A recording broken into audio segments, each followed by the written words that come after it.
नमस्कार दोस्तों।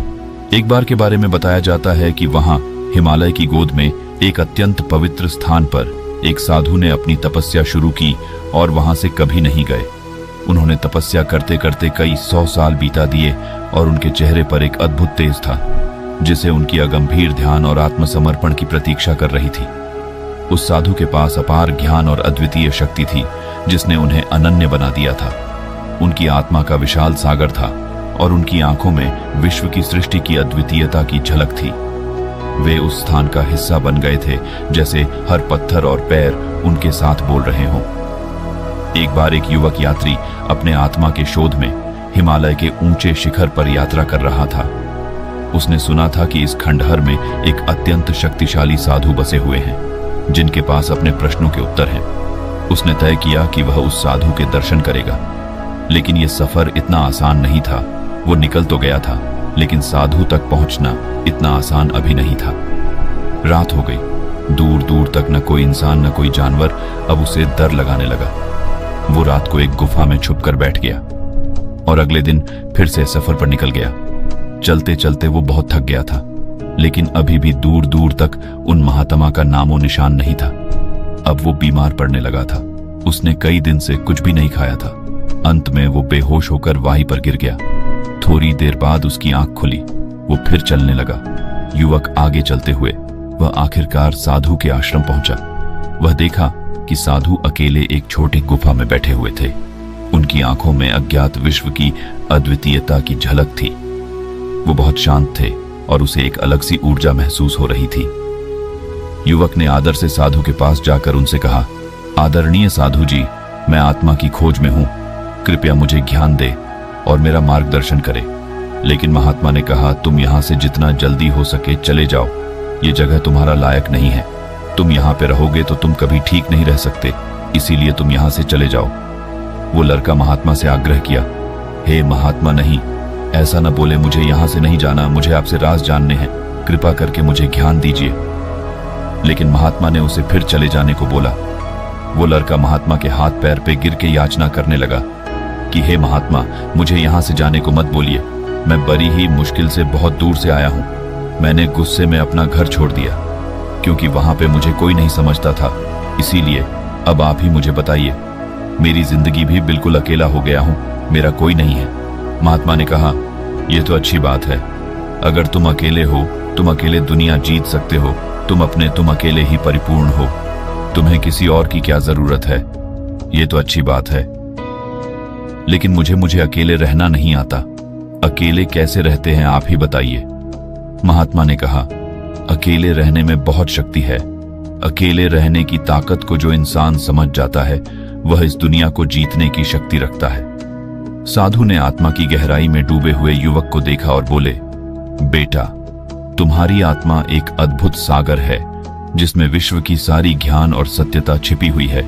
यह सागर तुम्हारे अंतर्मन की गहराई में बसा हुआ है। इसे पहचानने के लिए तुम्हें ध्यान और तप की आवश्यकता है। जब तुम अपने आत्मा को पहचानोगे तो सारे जगत का ज्ञान और सत्यता तुम्हारे पास होगा। युवक ने पूछा कि फिर आप ही बताइए, मैं किस शुरुआत कैसे करूं। महात्मा ने कहा, पहले तुम सब्र करो और तुम मेरे से थोड़ी दूर पे एक कुटिया बनाकर रहो, लेकिन तुम्हें मुझसे 1 महीने तक बात नहीं करनी। तुम 1 महीने में जो भी अनुभव करोगे तुम उसे अगले महीने मुझे बता सकते हो। इतना सुन के वो लड़का उनके कहे अनुसार उनसे थोड़ी दूर पे एक कुटिया बनाकर रहने लगा। अभी वो शुरुआत में नया नया था, इसीलिए उसे उसके बारे में कुछ नहीं पता था।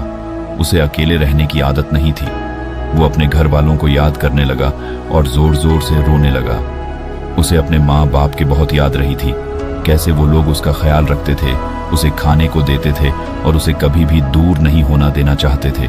वो सोचा कि महात्मा के पास जाकर उस चीज का उपाय पूछे, लेकिन उसे महात्मा की बात याद आ गई कि उसे 1 महीने तक उनके पास नहीं जाना है। वो लड़का जैसे तैसे ध्यान करने लगा। धीरे धीरे कुछ वक्त और गुजर गया, लेकिन अभी भी वो अकेले रहने से वंचित था। उसका मन बार बार घबरा रहा था। वो जब भी ध्यान करने बैठता उसे घबराहट होने लगती। उसका मन बेचैन हो जाता। सर वो चाह के भी कुछ नहीं कर पाता। अब उसे महात्मा से दूर रहने की आदत हो गई थी, लेकिन अकेले रहने की आदत अभी भी उसके मन में घर वालों की याद आ ही जाती थी। धीरे धीरे 1 महीना हो गया। अब वो अपने अंदर ध्यान से चीजों को समझने लगा था। युवक ने साधु के शब्दों को गहराई से समझने का प्रयास किया और फिर उसने उनके पास से चलकर अपनी आत्मा की खोज में निकल पड़ा। उसकी यात्रा लंबे समय तक चली, लेकिन वह कभी नहीं हारा।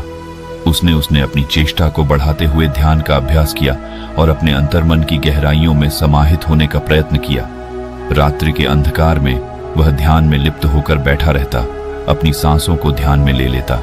वह न सिर्फ अपने आत्मा की उपस्थिति महसूस करता, बल्कि उससे उसके अंतर्मन की गहराई में छिपी अनंत ज्ञान का भी अनुभव करता था।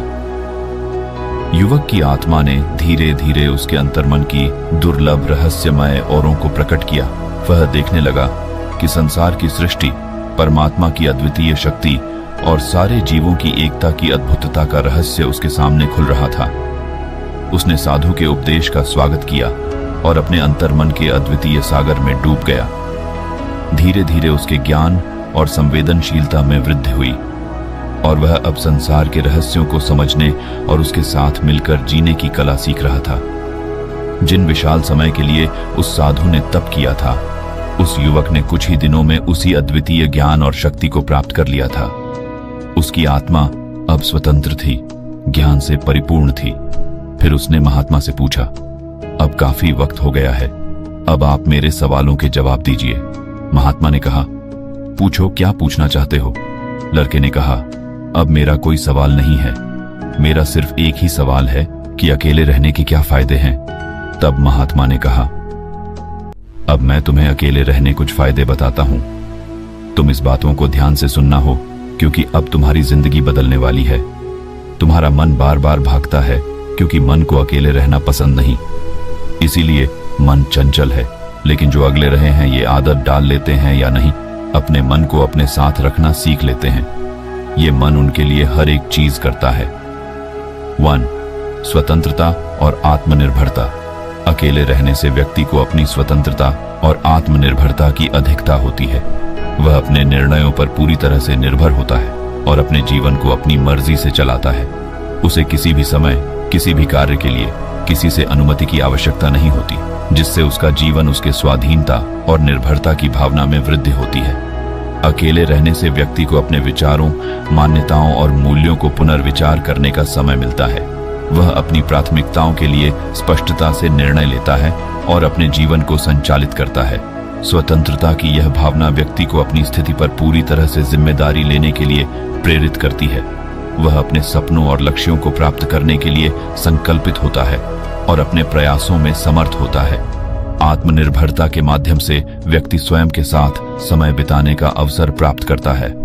वह अपने रोजाना के कामों और जीवन के क्षेत्रों में स्वायत्त रूप से प्रबंधन करता है और अपनी क्षमताओं का विकास करता है। अकेले रहने से व्यक्ति को अपनी सक्षमता और निजी शक्तियों पर विश्वास होता है। वह अपने आप में स्थिर और मजबूत महसूस करता है, जिससे उसका आत्मविश्वास बढ़ता है और वह जीवन के हर चुनौती का सामना करने के लिए तैयार होता है। 2. स्वाधीनता की भावना। अकेले रहने से व्यक्ति को स्वाधीनता की भावना महसूस होती है। वह अपने विचारों, अभिवृत्तियों और दृष्टिकोण पर पूरी तरह से निर्भर होता है और अपने जीवन के हर क्षण को अपने नियंत्रण में रखता है। स्वाधीनता की यह भावना व्यक्ति को अपनी स्थिति पर पूरी तरह से जिम्मेदारी लेने के लिए प्रेरित करती है। वह अपने सपनों और लक्ष्यों को प्राप्त करने के लिए संकल्पित होता है और अपने प्रयासों में समर्थ होता है। स्वाधीनता की भावना व्यक्ति को अपने स्वतंत्रता की कीमत को समझने में मदद करती है। वह खुद को अपने फैसलों के लिए जिम्मेदार समझता है और अपने जीवन के प्रत्येक क्षण को खुद से समझने का अवसर प्रदान करता है। अकेले रहकर व्यक्ति अपनी पसंदीदा गतिविधियों में लिप्त हो सकता है और अपने मन की शांति और सुख की खोज में निकल सकता है। वह अपने आप के साथ समय बिताने के माध्यम से अपने स्वास्थ्य और आत्मिक विकास का ध्यान रख सकता है। स्वाधीनता की भावना व्यक्ति को अपने जीवन में अपने मार्ग को चुनने की क्षमता प्रदान करती है। वह अपने करियर, रिश्ते और सपनों के प्रति अपने आत्मविश्वास में वृद्धि करता है और स्वतंत्रता से जीने का आनंद उठाता है।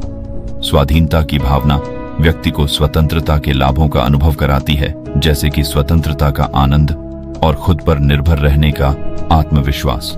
वह अपने जीवन के हर पहलू को अपनी पसंदीदा तरीके से अनुभव करता है और खुद के साथ संतुष्ट और पूर्ण महसूस करता है। 3. शांति और स्थिरता। अकेले रहने से व्यक्ति को अपने आत्मिक शांति और स्थिरता का अनुभव होता है। वह अपने आप के साथ बसते हैं, जिससे उन्हें अधिक शांति और संतुलन की अनुभूति होती है। अकेले रहने से व्यक्ति को अपने आत्मा के साथ समर्पित होने का समय मिलता है। वह ध्यान में रहकर अपने आत्मा की गहराई को समझने में सक्षम होता है। यह उसके मन को शांति और स्थिरता की दिशा में ले जाता है। अकेले रहने से व्यक्ति को स्वयं के साथ उपयुक्त समय बिताने का मौका मिलता है। वह अपने मन की आवाज को सुनते हुए अपनी पसंदीदा गतिविधियों में लिप्त हो सकता है और इससे अपनी मानसिक स्थिति में सुधार देख सकता है। आत्मनिर्भरता के माध्यम से व्यक्ति अपने जीवन के हर पहलू पर स्वामित्व प्राप्त करता है। वह अपने मन की ऊर्जा को अपने उत्कृष्टता के लिए उपयोग करता है और इससे उसका जीवन साधनात्मक और संतुलित होता है। अकेले रहने से व्यक्ति को अपनी आत्मा की उच्चता और गहराई में जाने का अवसर मिलता है। वह अपने आत्मा के साथ उसकी संवाद बढ़ाते हैं और इससे उसका आत्मविश्वास और आत्मसम्मान बढ़ता है। शांति और स्थिरता की अनुभूति से व्यक्ति को अपने जीवन के हर पहलू पर संतुष्टि मिलती है। वह अपने आत्मा के साथ सच्चाई और पूर्णता की अनुभूति करता है, जिससे उसका जीवन अधिक खुशहाल और स्थितिगति से भरा होता है। 4. स्वस्थ मानसिक स्थिति। अकेले रहने से व्यक्ति की मानसिक स्थिति में सुधार होता है। वह अपने आत्मा के साथ संवाद करता है, जिससे उसकी चिंताओं और तनाव को कम किया जा सकता है। अकेले रहने से व्यक्ति को अपने आप के साथ समय बिताने का मौका मिलता है। वह अपने विचारों, भावनाओं और अनुभवों को स्वीकार करने का समय निकाल सकता है। यह उसके मानसिक स्थिति को स्थिर और सुधार करने में मदद करता है। स्वतंत्र और अकेले होने के कारण व्यक्ति को अपनी मानसिक स्थिति को समझने और उस पर नियंत्रण पाने का अवसर मिलता है। वह अपने मन की ऊर्जा को सक्रिय और सकुशल तरीके से प्रवाहित करता है। अकेले रहने से व्यक्ति को अपने विचारों को शुद्ध करने के लिए समय मिलता है। वह अपनी चिंताओं और दुविधाओं को समझता है और उन्हें हल करने के लिए स्थिर मन से प्रयास करता है। स्वतंत्रता के साथ व्यक्ति को अपनी पसंदीदा गतिविधियों में लिप्त होने का समय मिलता है। ये गतिविधियां जैसे कि ध्यान, योग, शिल्प, संगीत, लेखन आदि मानसिक संतुलन और सुख के लिए उत्तम हो सकती हैं। अकेले रहकर व्यक्ति अपने आत्मा के साथ शांति और स्थिरता की खोज में निकल सकता है। यह उसे अपने जीवन के महत्वपूर्ण मुद्दों पर ध्यान केंद्रित करने में मदद करता है और उसे अपने लक्ष्यों की ओर अग्रसर बनाता है। अकेले रहने से व्यक्ति को अपनी व्यक्तिगत गहराई का परिचय होता है। वह अपने असली स्वभाव और प्राथमिकताओं को समझता है और इससे अपने जीवन को और बेहतर तरीके से जीने की क्षमता प्राप्त करता है। इस प्रकार हिमालय की गोद में बसे एक अद्वितीय साधु की तपस्या और ज्ञान ने उस युवक के जीवन को एक नई दिशा दी और उसे असीम सफलता की ओर ले जाया। उसने अपने आत्मा के साथ एक अद्वितीय संबंध बनाया और सभी के लिए प्रेरणा का स्रोत बन गया। ये कहानी हमें यह सिखाती है कि हमारे जीवन में सफलता की राह का मार्ग हमारे अंतर्मन में ही छिपा होता है। ध्यान और तप से हम अपने आत्मा के साथ संवाद स्थापित कर सकते हैं और अपने जीवन को सफल और समृद्ध बना सकते हैं। यह हमें यह भी याद दिलाती है कि हर यात्रा की शुरुआत और सफलता का सिर्फ एक ही रास्ता होता है, अपने आत्मा की ओर। बाकी कहानी आपको कैसी लगी? आप हमें जरूर बताइए और इसी तरह की वीडियो को देखने के लिए डे इंस्पायर्ड यूट्यूब चैनल को जरूर करें सब्सक्राइब। अगर आपका किसी भी तरह का सवाल है तो आप वो भी हमसे पूछ सकते हैं। तब तक हम आपसे मिलते हैं ऐसे वीडियो के साथ अगले दिन। धन्यवाद।